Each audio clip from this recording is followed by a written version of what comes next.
Good evening. அஸ்ஸலாமு அலைக்கும். எல்லாரும் எப்படி இருக்கீங்க? நல்லா இருக்கீங்களா? எல்லாரும் நல்லா இருப்பீங்கன்னு நம்புறேன். எஸ். வாழ்க்கையை மாற்றக்கூடிய சிந்தனைகள் நம்ம மனதில இருந்து தான் தொடங்குதுன்னு சொல்லுவாங்க. அப்படிப்பட்ட சிந்தனைகளை அழகாக தெரிஞ்சுக்க, இன்னும் அழகாக சூப்பர் 70 சீரியஸ் போன்ற அழகான தளம் நமக்கு இன்னும் நிறைய விஷயங்களை கத்துக் கொடுக்கும்னு நம்புறேன். எஸ், இன்னைக்கு நம்ம எத்தனாவது நாள்ல இருக்கோம்? சொல்லுங்க பார்க்கலாம்.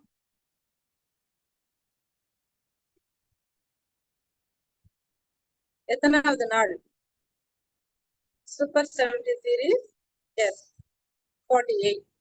48வது நாள்ல இருக்கும் இன்னைக்கு நம்ம. வாவ். நம்ம எல்லாருமே, உங்க அனைவருமே இந்த தளத்துக்கு வரவேற்பதுல நான் பெரும் மகிழ்ச்சி அடைகிறேன். இன்னைக்கு நம்மளுடைய செஷனை மேலும் அழகாக்க போகும் ட்ரைனர் யார் அப்படின்னா, இவங்க ஒரு motivational speaker, NLP master and diploma in psychology and coaching. 16 புத்தகங்களுக்கு மேல எழுதியிருக்கிறாங்க. பெஸ்ட் ட்ரைனர் அவார்டு வாங்கியிருக்கிறாங்க. எஸ், ஹிதாயா இப்ராஹிம் மௌலவியா, இஸ்லாஹி சைக்காலஜி கவுன்சிலர். எஸ் மேம், உங்களை இங்க வரவேற்கிறதுல பெரும் மகிழ்ச்சி அடைகிறோம். இதோ உங்களுக்கான அழகான தளம் பார்த்திருக்கு. தொடங்கலாம். Thank you. Thank you, sister. Happy evening. Assalamu alaikum wa rahmatullahi wa barakatuh. கொஞ்சம் எல்லாரும் மன்னிச்சு கொள்ளணும். நான் சுவாமியில் நான் டிஸ்சார்ஜ் ஆகி வந்ததோட தான் இதை செய்கிறேன். ஹாஸ்பிட்டல்லேருந்து அந்த சவுண்டல் சரியாக வராட்டி கொஞ்சம் திருப்பி கேளுங்க, நான் செய்வேன். இன்றைக்கு நாங்கள் பார்க்குறது கட்டிலம் இளமை பருவம். இந்த சம்பந்தமான இந்த வயசுல வாழ முக்கியமான பிரச்சனைகளை நாங்க கூடுதலான பேர் என்னங்கிறத நாங்க படிச்சு கொள்றது குறையும். இப்ப இறைவன் மண்ணிலைந்து படைச்சைதான் சட்டிப்பானைகள், அத மாதிரி இல்ல ஒரு மனித உயிர். அது மிகவும் பிரமாண்டமானதுதான் ஒரு மனிதனிலேந்து வார உயிர். அவன் இரத்த கட்டியிலேந்து வாரது. ஒரு சாதாரணமாக காரை படிக்கிறதுக்கு ஒரு மெக்கானிக் படிக்கிறோம். ஒரு தாவரத்தை பத்தி படிக்க பொட்னிங்கிற ஒரு துறையில படிக்கிறோம், PhD வரை செய்யறோம். இத மாதிரி பல துறைகள்ல போனை பத்தி படிக்க பல வருடங்கள் படிக்கிறோம். ஆனா மனித உயிர்களை பத்தி படிக்கிறதுல நாங்க பின்வாங்கி கொண்டிருக்கிறோம். இந்த உடல்ல இருந்து வார ஒரு இரத்த பிண்டம் தான் மனிதண்ட இந்த குழந்தை. இந்த காலத்துல இருக்கிற உடல், உள்ளம், ஆன்மா போன்ற இவங்களோட வளர்ச்சியை பற்றி நாங்க கட்டாயமாக பல வருடங்களாக படிச்சால்தான் ஒரு வெற்றிகரமான ஒரு பரம்பரையை எங்களால உருவாக்க முடியும் என்பதை நானும் நீங்களும் நம்பிக்கை கொள்ளக்கூடியதாக இருக்கணும். இந்த கட்டிலம் இளமை பருவம் என்று சொல்றது 10 வயதுல இருந்து 18 வயது வரை, அதை மீறினால் 19 இருந்து 21 வயது வரை காட்டியும் தான் கட்டிலம் இளமை பருவம் சொல்லணும்.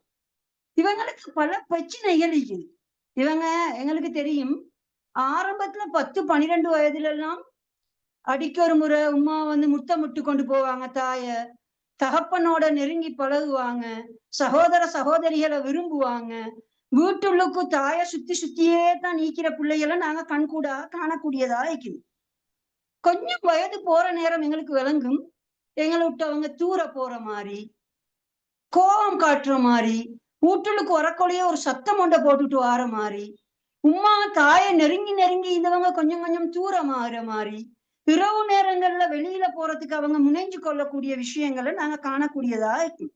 தனிமையை உணர்வாங்க. வீட்டுல பல பிரச்சனைகளை இந்த ஏஜ்ல சில பிள்ளைகள் ஏற்படுத்தி கொண்டே இருப்பாங்க. இவங்களுக்கு என்ன நடக்குது, ஏன் இந்த மாற்றம்ன்றத நாங்க கட்டாயமாக சிந்திக்கணும். இந்த பிரச்சனைக்கு தீர்வு என்னன்னா, இதை தீர்க்க முன் நாங்க காரணங்களை கட்டாயமாக கண்டறியணும். அதுல முதலாவது காரணம் என்னென்றால் பாலியல் முதிர்வு. அவங்களுக்கு வர பாலியல் முதிர்வு தான் இதற்கான காரணம். இந்த டீனேஜ் பிள்ளைகள் இவ்வாறான நடவடிக்கைகள் மாறிக்கொண்டு போறதுக்கான நியாயமான காரணங்கள்ல முதலாவது என்னன்னு சொன்னா பாலியல் முதிர்வு. இந்த டீனேஜை பொறுத்த வரையில என்னன்னு சொன்னா நாங்க மிக இரக்கமாக நடந்து கொள்ளணும். அவங்களோட முடியுமான அளவு நாங்க இரக்கமாக, அன்பாக, அவங்களோட நெருக்கமாக நடந்து கொள்ற ஒரு முறை ஒன்றை எங்கள்கிட்ட இருக்கணும். எத்தனை ஆயிரம் வேலைகள் எங்கள்கிட்ட இருந்தாலும் அவங்களோட தரப்புல இருந்து கதைக்கிறத பத்தி நாங்க டைம் எடுத்து நாங்க அழகான வசனங்களை பேசி அவங்கள அரவணைச்சு அவங்களோட விஷயங்களுக்கு நாங்க காது கொடுக்கிறவங்களாக மாறணும். பிள்ளைகள் என்ன பேசினாலும் கேட்டுக்கொள்ளக்கூடிய பேரண்ட்ஸாக, சகோதரிகளாக, சகோதரர்களாக நாங்க மாறணும். அவங்க எப்படி விளங்கணும்தா, எனது அம்மா எனது அப்பா எதை பேசினாலுமே கேட்டுக்கொள்ளுவாங்க, அவங்க எங்களோடயே தான் நீக்கிறாங்க இந்த தன்னம்பிக்கை அவங்களிடம் வரக்கூடியதாக நாங்க எங்களை மாற்றிக்கொள்ளக்கூடிய பெற்றோர்களாக மாறணும். டீனேஜை பொறுத்தவரையில எந்த அளவு அவங்களுடன் எம்பத்தியாக நடக்கிறோம் என்பது மிக முக்கியம். இப்ப நீங்க சொல்லுங்க, எம்பத்தின்னு சொன்னா நாங்க என்னன்னு நினைக்கிறோம்? உளவியல் உள்ள வார்த்தைகள்ல எம்பத்தின் தான் என்ன? எம்பத்தின்னு சொன்னா ஒத்துணர்வு. அந்த ஒத்துணர்வு என்றால் என்ன? பிள்ளையிட பிரச்சனைய சரியான முறையில பெற்றோர் புரிந்து கொள்வதாகவும், நான் அந்த பிரச்சனையை புரிந்து கொண்டேன் என்று உறுதி அளிப்பதும் தான் எம்பத்தியாக கருதப்படுகின்றது. நாங்க நினைச்சு கொண்டிருக்கிறோம் கிளைண்டோட தான் நாங்க எம்பத்திய பேணணும். இந்த எம்பத்தி எதுல தங்கிக்குதுன்னு சொன்னால், உன்னிப்பாக செவிமடுத்தல். எங்கட பெற்றோர்களுக்கு டைம் இல்லை. பிள்ளைகள் ஸ்கூல்ல இருந்து பேக்கை வச்சுக்கொண்டு ஓடி வருவாங்க கிச்சனுக்கு, பேரண்ட்ஸோட கதைக்கு, உமாவோட கதைக்கு. உமா சரியான பிஸி. ஏன்னு சொன்னா அவக்கதை கதைக்கிறத கேட்கறதுக்கு டைம் இல்லை. தொடர்ச்சியாக கதைக்கிற பிள்ளைகளை நாங்க கண்டிக்கிறோம். சும்மா போவாங்கன்னு சொல்லுவாங்க. இதைத்தானா வேலைன்னு கேட்பாங்க. இதை கேட்டுக்கொண்டிருக்கிறதா எங்களுக்கு வேலை, எங்களுக்கு எத்தனையோ 1000 வேலைன்னு சொல்லுவாங்க. அப்படியே பிள்ளைகளோட முகப்பாவனைகள் மாறி அவங்களோட ஆக்டிவிட்டிஸ்ல, அவங்களோட நடவடிக்கைகளை மாற்றம் ஏற்படுத்துறத நாங்க காண்றோம். சுமார் 25 வருஷ காலமாக கவுன்சிலராக இருக்கிற நான் கண்ட ஒரு அனுபவம் என்ன என்றால், நியாயமான பிள்ளைகள்ட பிரச்சனைய டீனேஜ் பிள்ளைகள் சொல்ற நேரம் எங்கட முன்னுக்கே பேரண்ட்ஸ்ட முறைப்படுவாங்க. நீங்க எல்லாம் வாங்கி தந்திக்கிறீங்க, எங்களுக்கு எல்லாமே செஞ்சுக்கிறீங்க, நாங்க சொன்னதெல்லாம் நீங்க எப்பயாவது உட்கார்ந்து கேட்டிருக்கிறீங்களா? நாங்க எங்கட உணர்வுகளுக்கு நீங்க மதிப்பளிச்சுக்கிறீங்களா? எங்களோட சந்தோஷமாக நீங்க எத்தனை மணித்தியாலும் கதைச்சிக்கிறீங்க, இப்ப பிரச்சனையை மட்டும் நீங்க கொண்டு வந்திருக்கிறீங்களே அப்படின்னு சொல்லி முரண்படுற நியாயமான சம்பவங்களை வேணும்னு சொன்னா எடுத்து சொல்லு. ஆகவே சகோதரிகளே, இந்த வயசுல யாரும் சொன்னதை கேட்க மாட்டாங்க. சில பிள்ளைகள் கேட்டாலும், சில பிள்ளைகளை நாங்க அறிவோம் கேட்கிற மாதிரி இருப்பாங்க, ஆனா திருட்டுத்தனமான சில வேலைகளை செஞ்சு கொண்டுதான் நிற்பாங்க. இந்த டீனேஜ் அப்படித்தான். முதலாவதாக நாங்க எங்கட டீனேஜ் எப்படி கழிச்சோம்ங்கிறத நாங்க யோசிக்கிறதில்ல. நாங்க இப்போ 40 வயது, 45 வயது, 50 வயதாக இருப்போம்.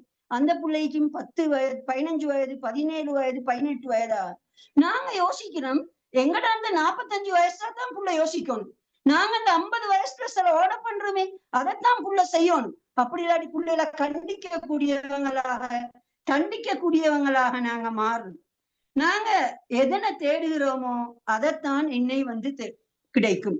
நான் எந்த விஷயத்தை தேடுறோமோ, எந்த விஷயத்தை உருவாக்குறோமோ அதைத்தான் எங்களோட பிரதிபலனாக நாங்கள் எடுத்துக்கொள்ளக்கூடியவங்களாக மாறும். நாங்க செய்யற பெரிய தவறு என்ன தெரியுமா? எங்களோட குழந்தைகள் செய்யும் தவற உற்று பார்ப்பது, அதனை விமர்சிக்கிறது, ஆனா அதையே பத்தி கதைக்கிறது, அது சம்பந்தமாக அட்வைஸ் பண்றது. சில பிள்ளைகளை நாங்க கண்டிக்கிறோம், உம்மாவோட பேசவே விருப்பம் இல்லை. ஏன்? அவ எப்ப பார்த்தாலும் அட்வைஸ் பண்ணி கொண்டே தான் நிற்பா. சில பிள்ளைகள் வீட்டுல இருக்கிறதுக்கு விரும்புறாங்கல்ல, ஏன் பெற்றோர்களோட அட்வைஸ தாங்கி கொள்ளையலாம். பாருங்க, ஒரு விளையாடுற நேரம், ஒரு கேம்ஸ்ல இருக்கிற நேரம் எத்தனை மணித்தியாலும் இருந்தாலும் சந்தோஷமா ஆகிக்கிறாங்க. ஏன் வீட்டுல இருந்து வெளியே போறத சந்தோஷமா ஏற்றுக்கொள்றாங்க. சில பிள்ளைகள் சொல்லுவாங்க, வீடுன்னு சொன்னா எனக்கு விருப்பமே இல்லை, ஒரு சூனியம் மாதிரி இருக்குது, என் தாயிட முகத்தை பாக்குறதுக்கு எனக்கு விருப்பம் இல்லை, என் தந்தையிட முகத்தை பாக்குறதுக்கு எனக்கு விருப்பம் இல்லை, என்னைய எப்ப பார்த்தாலும் நெகட்டிவாக விமர்சிச்சு கொண்டே தான் நிற்கிறாங்க, என்னைய பத்தி எந்த நிலவையும் சொல்றாங்க இல்ல. இப்படிதான் பிள்ளைகள்கிட்ட கதைப்பாங்க. பெற்றோர்களுக்கு ஒரு ரிப்போர்ட் எடுத்தா மேக்ஸ்ல 90 எடுத்திருப்பான், தமிழ்ல 75 எடுத்திருப்பான், சிங்களத்துல 80 எடுத்திருப்பான். நிறைய பாடங்கள் 8 பாடத்துல ஒழுங்கா எடுத்துட்டு சில நேரங்கள்ல சில பாடங்களோட 65 எங்களோட பேரண்ட்ஸ்க்கு ரிப்போர்ட்ல அது தன்மை விளங்கும். அந்த புள்ள நிறைய எடுத்துச்சே, அதை நாங்க மோட்டிவேட் பண்ணுவோமே, உற்சாகப்படுத்துவோமே. அந்த உற்சாகப்படுத்தி பாருங்க, நிறைய பிள்ளைய மோட்டிவேட் பண்ணிட்டு உற்சாகப்படுத்திட்டு நாசுக்காக சின்னதொரு பிழை அதை ஒரு முறை சொல்லிட்டு நாங்க போயிட்டுருவோம். அத புள்ள யோசிப்பார், எப்பவுமே என்னைய புகழ்ற தாய், எப்பவுமே என்னைய போற்று தகப்பன், ஏன் இன்றைக்கு இந்த வசனத்தை சொல்லிட்டு போறாரு? அவங்க யோசிச்சு எங்களை விட முடிவெடுக்கக்கூடியவங்களாக அவங்க மாறுவாங்க. வாழ்த்துற இடத்துல இருக்கிற புள்ளத்தான் வாழ கற்றுக்கொள்ளும், புகழ்ற இடத்துல இருக்கிற புள்ளத்தான் பிறரை புகழ கற்றுக்கொள்ளும். ஆகவே முதலாவதாக நாங்க எங்களை மாத்துறதுக்கு முடிவு எடுக்கணும். அப்ப இந்த பிள்ளைகள் மாறுறதுக்கான ஒன்னாவது காரணம் என்னன்னா பாலியல் முதிர்வு. இரண்டாவது என்னன்னா தான் யார் என்பதை அவங்க அடையாளப்படுத்திக் கொள்றாங்க. இப்ப நான் பெரிய ஆள், எனக்கு மீச முளைக்குது, சில மறைவான உறுப்புகள்ல முடிகள் முளைக்குது, சில உறுப்புகள் பெரிதாகுது. ஆண் பிள்ளைகளாக இருந்தாலும் சரி, பெண் பிள்ளைகளாக இருந்தாலும் சரி, தான் யார் என்பதை நாங்க அடையாளப்படுத்திக் கொள்றாங்க. மூணாவது விஷயம் என்னன்னா முக்கியமான ஒரு விஷயம், அந்த டீனேஜ் வந்தவுடன் அவங்க பெற்றோர்களோட கண்ட்ரோல்ல இருந்து வெளியே போறதுக்கு அவங்க முயற்சி செய்யறாங்க. ஆகவே இந்த ஹோமோன்ஸ்ல சேஞ்ச் என்ன என்கிறத நாங்க முக்கியமாக விளங்கி கொள்ளணும். ஏன்னு சொன்னா பாருங்க, இந்த மொனோபோஸுடைய காலம் ஒரு 50-52 வயதாயின பெண்களுக்கு பீரியட் வருது, மென்சஸ் நிக்குது. எந்த அளவு உளவியல் அதை வர்ணிக்குதுன்னா, சில பெண்கள் உளவியல் ரீதியாக அவங்க டிப்ரெஷன், என்சைட்டி போன்ற நோய்களுக்கு அவங்க ஆட்படுறாங்க. ஏன்னு சொன்ன அந்த ஈஸ்ட்ரஜன் ஹோமோன் சுரக்கிறது குறையிற நேரம் அவங்க முழுமையாக அவங்களோட நிலைப்பாட்டில இருந்து அவங்க மாறுற நிலைமை ஒன்று வருது. அவங்க நியாயமான மாற்றங்களுக்கு உள்ளாகுறாங்க. அவங்களோட உடை நடை பாவனைகள் எல்லாம் வித்தியாசமாகுது. அவங்க நியாயமான விஷயங்கள்ல பின்தங்கி போறதை நாங்க காண்றோம். ஏன்? அந்த ஹோமோன்ஸ்ல சேஞ்ச், அந்த ஈஸ்ட்ரஜன் ஹோமோன் சுரக்கப்படாத காரணத்தினால் அந்த முதிர்ச்சி அடைந்த பெண்களும் கூட அவ்வாறான ஒரு கஷ்டமான நிலைமைக்கு ஆட்படுவதை நாங்க காண்கிறோம். ஆகவே நாங்க முக்கியமான ஒரு விஷயத்தை விளங்கி கொள்ளணும். 10-15 வயது வார நேரம் உளவியல் சேஞ்ச் ஒன்று அவங்களுக்கு வருது. சாரி, அவங்களுக்கே அவங்க டென்ஷன் ஆகிற நிலைமை ஒன்று வருது. எந்த அளவுன்னு சொன்னால், டீனேஜுடைய கிராஃபை பார்த்தால் விளங்கும், அவங்களோட ஹோமோன்ஸ் அவங்களை விட மிக தீவிரமாக வளர்ந்து கொண்டு போகுது. சில பிள்ளைகளை நாங்க காண்றோம், ஒரு 15-16 பெற்றோர்களை விட உயர்ந்தவர்களாக, பெற்றோர்களை விட துடிப்பு மிக்கவர்களாக, பெற்றோர்களை விட ஆளுமை மிக்கவர்களாக, பெற்றோர்களை விட சரியான வித்தியாசமான குணநலங்கள் உள்ளவர்களாக மாறுவதை நாங்கள் காண்றோம். ஏன்னு சொன்னா முக்கியமாக அவங்களோட அந்த உடம்புல வார சேஞ்ச், அந்த பொடி சேஞ்ச் ஒரு காரணம். அந்த ஹோமோன்ஸ் வளர்ச்சி மிக முக்கியமான காரணமாக இருக்குது. அதுக்கு நாங்க என்ன செய்யணும்னா, அந்த 5 வயதிலிருந்து 12 வயது வருவதற்கு முன்னால் அவங்க கொடுத்துருவோம். முதலாவதாக அந்த ஏஜ்ல நாங்க ஏற்படுத்தி கொடுத்துட்டோம்னு சொன்னா, அந்த டீனேஜ் 18, 19, 20 வயது வார நேரம் அந்த புள்ள சரியாக ட்ராக்ல உள்ளக்கூடிய பிள்ளைகளாக. அதுல நாங்க ஒன்னாவது அந்த 5 வயதுக்கும் 12 வயதுக்கும் இடையில ஏற்படுத்த வேண்டிய முக்கியமான சில சூழல் என்னன்றால் பாதுகாப்பு சூழல் அந்த புள்ள உணரும். அந்த பாதுகாப்பு சூழல் எப்படின்றது உங்களுக்கு விளங்கும்.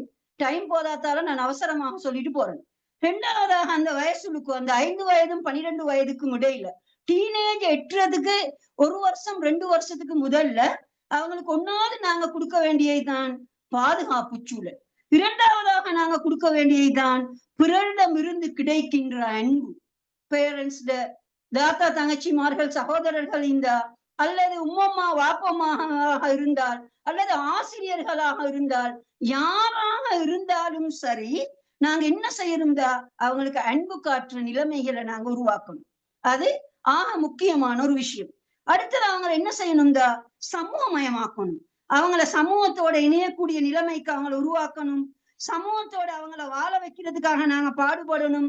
சமூகத்தோட இணைந்து போகக்கூடிய நிலைமைகளை நாங்க உருவாக்கணும். தனிமையை நாடி போவாங்க. எல்லாரும் ஒரு இடத்துல டக்குன்னு ஒரு பிள்ளைய பார்த்தா ஒரு மூளையாவி தனியே இந்த போனை கிண்டி இருப்பாரு. வர்றாக்களை வரவேற்கிறதுக்கு பின்னுக்கு வாங்குவாங்க, கூச்சப்படுவாங்க. ஆகவே அந்த சமூகமயம்ங்கிற ஒரு முக்கியமான விஷயத்தை அவங்களுக்கு ஏற்படுத்தணும். 4வதாக கொடுக்க வேண்டிய ஒரு விஷயம்தான் வெற்றி சாதனை சூழல். அவங்களுக்கு எப்பவுமே வெற்றியை மோட்டிவேட் பண்ணணும். நீ வெற்றி பெறுவாய், எதிர்காலத்துல வெற்றி அடைவாய். வெற்றி அடைந்த அறிஞர்களுடைய கதை, குர்ஆன்ல வார கதைகள், மற்ற கதைகள், நவீன அறிஞர்களுடைய கதை, பழைய அறிஞர்களுடைய நியாயமான கதைகள் அவங்களுக்கு கதை மூலமாக வெற்றி சாதனை சூழலை பிள்ளைகளுக்கு நாங்க ஏற்படுத்தணும். அடுத்தது 5வதாக விளையாட்டு சூழல். கட்டாயமாக வீட்டை சூழ உள்ள இடங்கள்ல பிள்ளைகளுக்கு நாங்க விளையாட்டு சூழல் ஏற்படுத்தி கொடுத்தோம்னா அவங்க வழிகட்டு போறதுக்கான சந்தர்ப்பம் மிகவும் குறைவாக இருக்கும். அறிவுச்சூழலை கொடுக்கிறது. நாங்க நேசரி காலங்களுக்கு முதலே வீட்டுல 3-4 வயசுல இருக்கக்குள்ளேயே நாங்க அறிவுச்சூழல் ஏற்படுத்திடணும். தேங்காய் உண்டு, உடைத்தால் 2. வட்டமானது ரொட்டி வட்டமானது, சீஸ் எந்த வடிவமாக இருக்குது, செங்கற்கல் எந்த வடிவமாக இருக்கின்றது, கேரட் என்ன கலர், பீட்ரூட் என்ன கலர், கறிக்கொச்சிக்காய் என்ன கலர், கத்தரிக்காய் என்ன கலர், அல்லது நாங்கள் ஒரு அரிசியிலிருந்து நெல்லை புறக்கின்ற பொழுது மனிதனுடைய கெட்ட குணங்களை எவ்வாறு ஓரமாக்க வேண்டும் போன்ற அறிவு சூழல்களை நாங்கள் சிறு வயதிலிருந்தே குழந்தைகளுக்கு கொடுத்து வந்தால் நிச்சயமாக டீனேஜ் நிம்மதியான ஒரு பருவமாக எங்களுக்கு மாற்றப்படும். அடுத்தது, நாங்க பண்பாட்டு சூழலை குழந்தைகளுக்கு வீட்டிலேயே உருவாக்கி கொடுக்க வேண்டும். அடுத்ததாக மறுமை சூழலை நாங்கள் வீட்டிலேயே உருவாக்கி கொடுக்க வேண்டும். இவ்வாறு கொடுக்கின்ற பொழுது அந்த டீனேஜ் உள்ள பிள்ளைகள் நிச்சயமாக திருப்திகரமான பிள்ளைகளாக, எங்களுடைய உள்ளங்களுக்கு சந்தோஷம் அளிக்கக்கூடிய பிள்ளைகளாக மாறுவார்கள் என்றால் சந்தேகமே இல்லை. ஏனென்றால் அந்த குழந்தைகளை வளர்ப்பதை பற்றி நாங்கள் படிக்க வேண்டும், தேட வேண்டும், அது சம்பந்தமான விடயங்களை நாங்கள் ஆய்வு செய்ய வேண்டும், அது சம்பந்தமான அறிஞர்களிடம் நாங்கள் கலந்துரையாட வேண்டும். இதை அனைத்தையும் விட்டுவிட்டு ஒரு ஜடப்பொருளுடன் மோதுவது போன்று, ஒரு இரத்தமற்ற சதையுடன் மோதுவது போன்று நாங்கள் அந்த குழந்தைகளிடம் போராட்டம் நடத்துவதை சில வீடுகளில் காணக்கூடியதாக இருக்கின்றது. ஆகவே சகோதரிகளே, இந்த வயது எவ்வாறு வயது என்றால், அது போயாக இருந்தாலும் சரி, கேலாக இருந்தாலும் சரி, அவருடைய பொசிஷன் மாறக்கூடியதாக இருக்கும். எப்படின்னு சொன்னா, இந்த வயதுல இந்த பிரைன், இந்த மூளை ஓமோன்ஸலாக முழுமையாக ஓமோனால் நிறைக்கப்பட்டதாக இருக்கும். ஆணாக இருந்தாலும் சரி, பெண்ணாக இருந்தாலும் சரி, அவங்களோட அந்த லைஃப்ல எந்த கட்டத்துல அவங்க வைப்பாங்கன்னு சொன்னா, ஃபெமிலிட்டேந்து ஷிஃப்ட் ஆகுவாங்க பியர்ஸிடம், ஃப்ரெண்ட்ஸ் மாறிடம். ஃபெமிலியோட இந்த ஆக்கள் என்ன செய்வாங்கன்னா, டக்குன்னு ஃப்ரெண்ட்ஸ் மாறிட பக்கம் திரும்பிடுவாங்க. அதுல முக்கியமாக சேம் ஏஜ் உள்ள ஆக்களோட பக்கம் அவங்க திரும்பிடுவாங்க. இதன் விளைவாக எல்லாமே மாறக்கூடியதாக மாறும். ஃபெமிலிட்டி இந்த ஆக்கள், தாயோட அரவணைப்போட இந்த ஆக்கள், வீட்டுக்குள்ள சுத்தி சுத்தி இந்த ஆக்கள், தந்தையோடையே வாழ்க்கையை கழிச்சு கொண்டு இருந்தவர் திடீர்னு அவருடைய உடல் நடப்பாவனைகள் மாறும், அவருடைய சத்தங்கள் கூடும். சாப்பாட்டை அழகாக வந்து சாப்பிட்டால் தாய்க்கு ஒரு கவலம் தீர்த்திடுங்கன்னு சொன்னால் திடீர்னு வருவாரு, என்ன கறின்னு கேட்பாரு, பிளேட்டை தூக்கி அடிச்சுட்டு போவாரு. இது என்ன சரியில்லாத விஷயம்னு சொல்லி ஏசுவாரு. உமாக்கு ஒரே கத்தரிச்சு கொண்டே இருப்பாரு, போனை கையில் எடுத்துக்கொள்வாரு. அவர் தான் எத்தனையோ வீடுகள்ல ராஜாவாக மாற்றப்படுகின்ற நிலைமையை நாங்க காண்றோம். சில பெற்றோர்கள் இந்த டீனேஜ் பிள்ளைகளுக்கு பயப்படுற பெற்றோர்களாக மாறிக்கிறாங்க. ஏன்? இந்த 8 சூழலையும் நாங்க எங்களோட வீடுகள்ல உருவாக்காததன் காரணமாக, ரோல் மாடல் முன்மாதிரியான பெற்றோராக மாறாததன் காரணமாக எங்களோட வாழ்க்கையை நாங்க இழந்த நிலைமையில, கண்ணீர் வடிக்கின்ற நிலைமையில இன்றைக்கு எத்தனையோ பெற்றோர்களை நாங்க காண்கிறோம். ஆகவே நாங்க முக்கியமாக விளங்கி கொள்ளணும் என்னன்னா, அந்த குழந்தைய நாங்க ஒரு வயது வார நேரம் பக்குவப்பட குழந்தைகளாக நாங்க மாற்றணும். சொல்லுவாங்களே, 5 வளையாதது 50 வளையாது. உதாரணத்துக்கு எங்கள ஒருத்தர் கூப்பிட்டு தாராரு 3 மாம்பழ விதைகளை கொண்டு போயிட்டு நாங்க நாற்றம், மண், தண்ணீர் எல்லாம் சரியாக கிடைக்கக்கூடிய ஒரு இடத்துல கொண்டு போயிட்டு ஒரு மாம்பழ விதையை நாட்டும். இன்னொரு மாம்பழ விதையை கொண்டு போயிட்டு நாற்றம், எல்லாமே கூடுதலாக கிடைக்குது. தண்ணி கூடுதலாக கிடைக்குது, மண் கூடுதலாக கிடைக்குது, சூரிய ஒளி கூடுதலாக கிடைக்குது. அந்த இடத்துல கொண்டு போய் நாற்றும். இன்னொரு மாம்பழ விதையை கொண்டு போயிட்டு நாற்றும், எதுவுமே கிடைக்காத ஒரு பாலைவனத்துல கொண்டு போயிட்டு நாற்றும். இந்த இடத்துல என்ன நடக்கும் சகோதரிகள்? கூட எல்லாம் கிடைச்ச விதையும் அழிஞ்சு போகும். அத மாதிரிதான் எங்கட பிள்ளைகளை சில பேர் அன்பு கூட கொடுத்து, அரவணைப்பு கூட கொடுத்து, தேவைகளை அதிகமாக நிறைவேற்றி மற்றவங்களுக்காக வாழ வைக்க பாக்குறாங்க. அந்த பிள்ளைகளும் உருப்படியா. சில பிள்ளைகளுக்கு அன்பும் தான் என்ன, பாசம் தான் என்னான்னு கொடுக்காம மிக கடுமையான ஒரு இடத்துல பாலைவனத்துல ஒரு விதையை நாட்டினா அந்த மாம்பழ விதை கருகி போற மாதிரி அந்த பிள்ளைகள் கருகி போறாங்க. சில வீடுகள்ல எல்லாரையும் சொல்லவும் படாது, சில இடங்கள்ல எல்லாம் கணக்காக கொடுக்குற மாதிரி அந்த மரம் வளர்ந்து மாம்பழங்களை அழகாக தார மாதிரி குழந்தைகள் நல்லதொரு எதிர்காலத்தை அமைத்துக் கொள்றாங்க. மிக கண்குளிர்ச்சியான பிள்ளைகளாக பெற்றோர்களுக்கும் சமூகத்துக்கும் ஊருக்கும் குடும்பத்துக்கும் மாறக்கூடிய குழந்தைகளையும் நாங்க கண்டிக்கிறோம். ஆகவே குழந்தை வளர்ப்புங்கிறது அது ஒரு கலை. அதை பத்தி கட்டாயமாக நாங்க படிக்க வேண்டும். அதுக்கு ஒரு பாடத்திட்டத்தை நாங்க தேடணும். ஈக்கிற பாடத்திட்டங்கள் எல்லாத்தையும் நாங்க ஆய்வு செஞ்சு அந்த வடிவத்துல எங்கட பிள்ளைகளை நாங்க கொண்டுட்டோம் சொன்னா நாங்க ஒரு காலம் கஷ்டப்படுவோம். அந்த பிள்ளைட டீனேஜ் சரியா போயிட்டுச்சுந்தா எங்களுக்கு மிக கண்குளிர்ச்சியான சந்தர்ப்பங்களை அந்த பிள்ளைகளை ஏற்படுத்துவாங்க. அப்ப ஃபேமிலியில கட்டுப்பாட்டை விட்டு விலகுற நேரம் அவங்களோட முரண்பட்டு கொண்டு சண்டை பிடிக்கிற நிலைமைக்கு நாங்க வரக்கூடிய கவலைக்கிடமான பெற்றோர்களாக நாங்க மாறிடப்படாது. இந்த நிலைமையிலேருந்து நாங்க தூரம் ஆகிடணும். ஏந்தா நாங்க நியாயமான அளவு படிச்ச ஆக்களாக இருக்கணும். நாங்க படிக்காத மனிதர்களுடன் நாங்களும் சமநிலைக்கு வந்துடப்படாதுங்கிறதுதான் என்ற பணிவான அன்பான ஒரு வேண்டுகோளாக இருக்குது. ஆகவே சகோதரிகளே, சகோதரர்களே, இந்த விஷயத்துல நாங்க கவனம் செலுத்துறோம். எந்த அளவு இப்ப என்னையை விட நிறைய அனுபவசாலிகள் இந்த இடத்துல இருப்பீங்க. இந்த குழந்தை வளர்ப்பு சம்பந்தமாக உங்களுக்கு நியாயமான விஷயங்கள் தெரிஞ்சிக்கும். ஆனா நாங்க எந்த இடத்துல வலிகினம், எந்த இடத்துல நாங்க உளுந்தோம், எப்பவுமே எங்கட புள்ள பிள்ளையோண்டு செஞ்சுச்சிருந்தா நான் சொல்றேன், எங்கட அனுபவம் என்ன, அந்த நாங்க எங்களை மீட்டி பார்ப்போம். நான் எந்த இடத்துல இந்த புள்ள பிழை செய்யறதுக்கு காரணமாக இருந்தேன். புள்ள பிழை செஞ்சுன்னு சொன்னா நாங்க ஆவேசப்படுவோம், கோவப்படுவோம், கண்டிக்க பார்ப்போம். ஆனா இதுல ஏண்ட நான் இன்னைக்கு சரிஞ்சுக்கிறேன்னு சொல்லி நாங்க யோசிச்சுட்டோம்னு சொன்னா நிச்சயமாக அது நல்லதொரு பெற்றோருக்கான அடையாளமாக மாற்றப்படும் என்பதில் எவ்விதமான சந்தேகமும் இல்லை. இப்ப டாக்டர் அப்துல் கலாம் சொல்றாரு என்னன்னு சொன்னா, 4 விடயங்களை உங்கள்கிட்ட நான் நிறுத்துறதுக்கு சொன்னேன். இல்ல கடைசி விடயத்தை என்ன, அந்த 4 விஷயம் இது. இந்த 4ஐயும் எங்களோட வாழ்க்கையில நாங்க எடுக்கப்படாது. இத குழந்தை வளர்ப்போட சம்பந்தப்பட்டது மட்டும் இல்ல, எங்களோட வாழ்க்கையில முக்கியமாக நாங்க எடுக்கப்படாது. இப்ப எங்களுக்கு ஒரு கவலை ஒன்று வந்திக்கும் சில நேரங்கள்ல.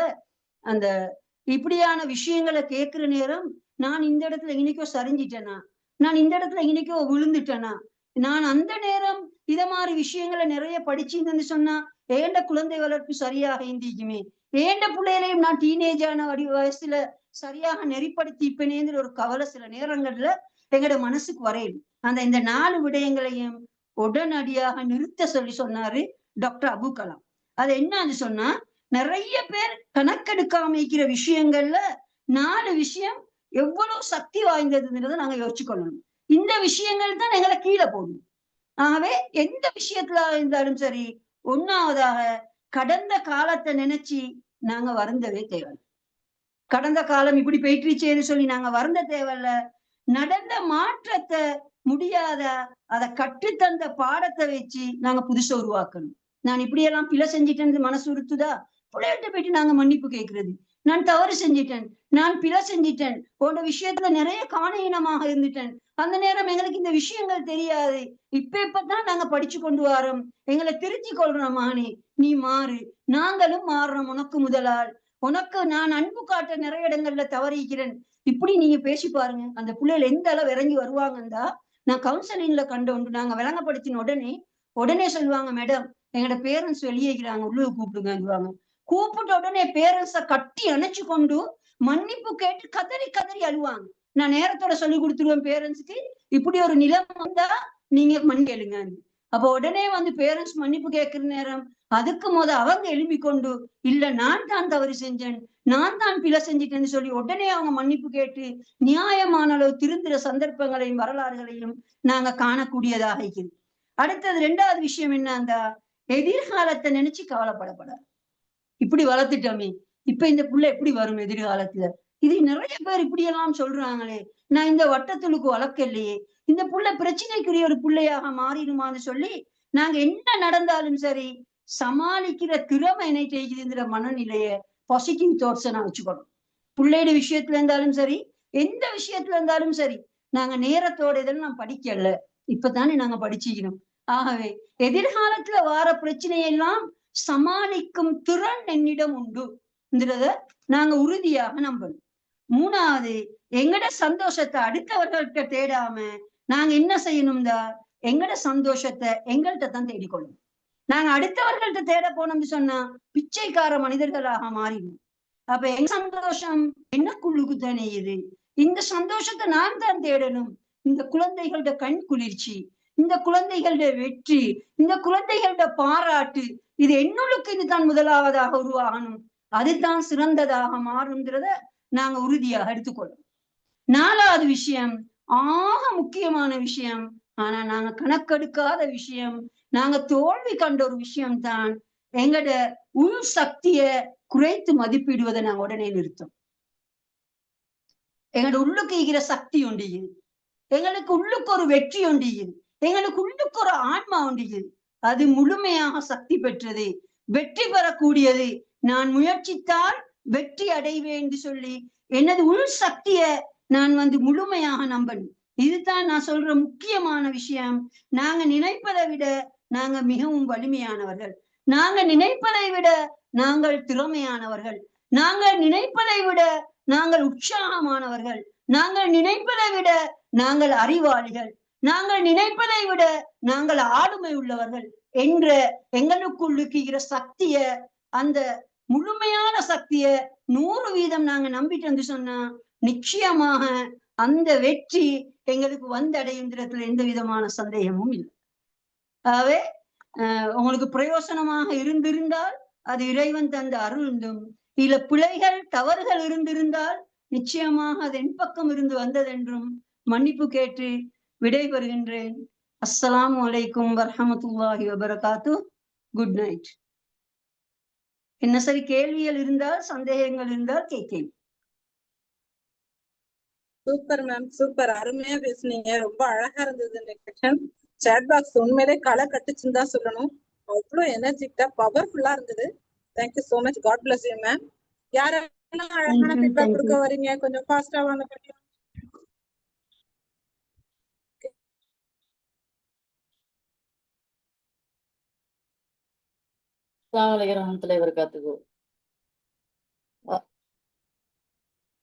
ஹலோ, சவுண்ட் எடுத்துங்களா சிஸ்டர்? வலைக்கும் அஸ்ஸலாம் வரஹ்மத்துல்லாஹி வபரகாத்து. இன்ட்ரோ என்ன கொடுத்தீங்க சிஸ்டர், அதை நான் சரியா கவனிக்கல.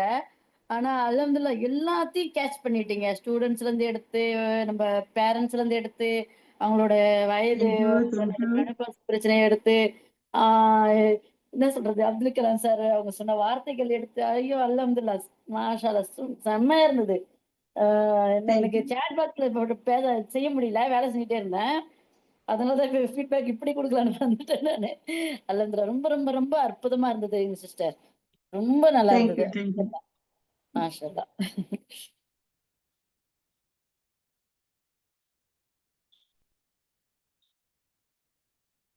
ஈவினிங் சிஸ்டர், கேக்குதா? கேக்குதுமா, கேக்குது. வண்டர்ஃபுல். ரொம்ப அழகா. உடம்பு சரியில்லைன்னாலும் நம்ப முடியல எங்களை, உங்களுக்கு உடம்பு சரியில்லைன்னா. அழகா எனர்ஜெட்டிக்கா, எவ்வளோ இந்த நேரத்துல கூட டயர்ட்னஸ் இல்லாம அழகா சொன்னீங்க. நீங்க சொல்ல ஒவ்வொரு கருத்துமே, ஏன்னா என்னதான் பிபிடி எல்லாம் ரெடி பண்ணி கொண்டு வந்தாலும் அந்த மனதுல வாங்கி நம்ம எதையும் பார்க்காம நம்ம சொல்றோம் பாருங்க, அதுதான் மைண்ட்ல நிக்கும். அது ரொம்ப அழகா நீங்க சொன்னீங்க. இன்னொன்னு உங்ககிட்ட பாராட்டக்கூடிய ஒரு விஷயம் என்னன்னா, டைமுக்கு முடிச்சிங்க. நான் கூட கொஞ்சம் லேட் ஆயிடுமோ அப்படின்னு பார்த்துட்டே தான் இருந்தேன் டைமை. ரொம்ப அழகா டயத்துக்கு முடிச்சிருக்கீங்க. ஸோ சொல்ல வந்ததே அழகா. உங்க பேக்ரவுண்ட்ல அது ஏதோ 8ன்னு போட்டு ஒரு இது மாதிரி போட்டிருக்கீங்க, நம்பர்ஸ் போட்டு. அது இதோட கனெக்டடா?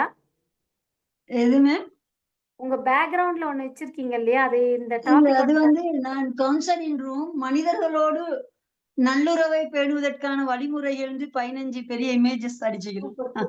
இல்ல இதே சொல்லிட்டு இருந்தீங்க, மேல 8ஆம் நம்பர் தெரியுது எங்களுக்கு. சோ இது பேக்ரவுண்ட் வச்சு இருக்கீங்க போல அப்படின்னு நினைச்சேன். குட், நல்லா இருந்தது. கங்க்ராச்சுலேஷன்ஸ். ஹெல்த் பாத்துக்கோங்க. தேங்க்யூ. தேங்க்யூ.